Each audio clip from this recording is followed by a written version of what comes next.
Hello and welcome to the Music GCSE YouTube channel. This video is part of a series on rhythms of the world, and in this video we're going to take a look at Palestinian music. So what will you learn from this video? Well, we'll take a look at where Palestinian music comes from. We'll look at the typical musical features of Palestinian music, and we will look at the instruments most commonly used within this style of music. So whereabouts in the world is Palestinian music from? Your exam might refer to Palestinian music as music from the Middle East. And the Middle East is well known for its vocal music. Palestinian music is often performed by small ensembles featuring a string instrument, a percussion instrument, and a vocalist. So let's take a look at the typical musical features of Palestinian music. There are two main layers within Palestinian music, a melodic layer and a rhythmic layer. The melodic layer, or melody, is known as the makam. And the makam is very similar to a scale, a family of notes which sound good when played together.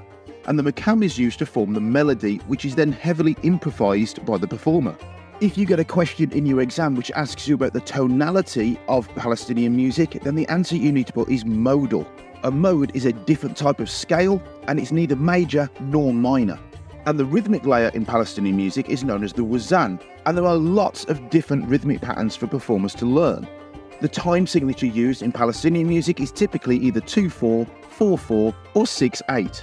If Palestinian music comes up in your exam and you're asked to identify the number of beats in the bar, try counting along and see which fits. If the time signature is either 2/4 or 4/4, then usually putting either 2 beats or 4 beats in a bar will get you a mark for that type of question. Another important musical feature of Palestinian music is the fact that it has no harmony. There are no chords in this style of music. So if you're asked to identify the texture used is melody and percussion. Now let's take a look at some of the instruments commonly used in this style of music. First of all, we'll look at the string instrument, which is called the oud.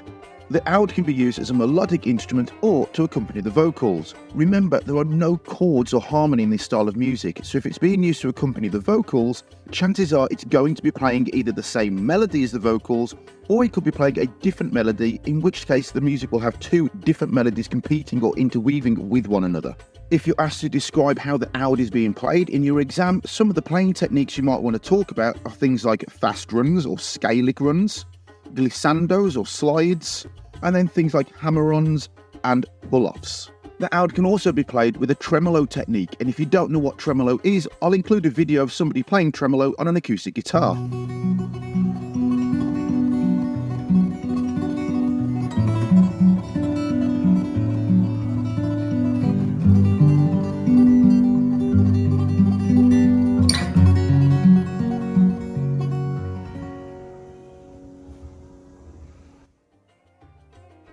The percussion instrument most commonly used in Palestinian music is a traditional drum called the dumbek, and this is the same percussion instrument that's used in Greek music. And just like in Greek music, this drum can produce lots of different sounds by hitting it in different places and with different parts of your hands to create an interesting wazan or rhythmic pattern. Now let's take a look at the vocals and the vocal techniques used within Palestinian music. And like we said earlier on in the video, music from the Middle East is well known for its really decorative vocal styles. That means the vocal melodies will often have lots of ornamentation, and part of that is using techniques such as melisma. Melisma is a vocal technique where we can stretch a word or a syllable of a word out of a multiple notes, making the vocal melody sound even more decorative. And just like with other styles of music from rhythms of the world, the vocal melodies will often use microtonal intervals. And the vocals in Palestinian music will be sung in Arabic. So hopefully now you've got a basic understanding of Palestinian music, its typical musical features, and the instruments used within it. Why not pause the video here and test yourself? Can you answer the questions on screen now? If you found this video useful, click the thumbs up to give it a like. If you haven't already subscribed to the channel, please make sure you do so, and click to have a look at one of the other videos on the channel. You can also use the revision resources at the Music Revision website at www.musicgcse.co.uk.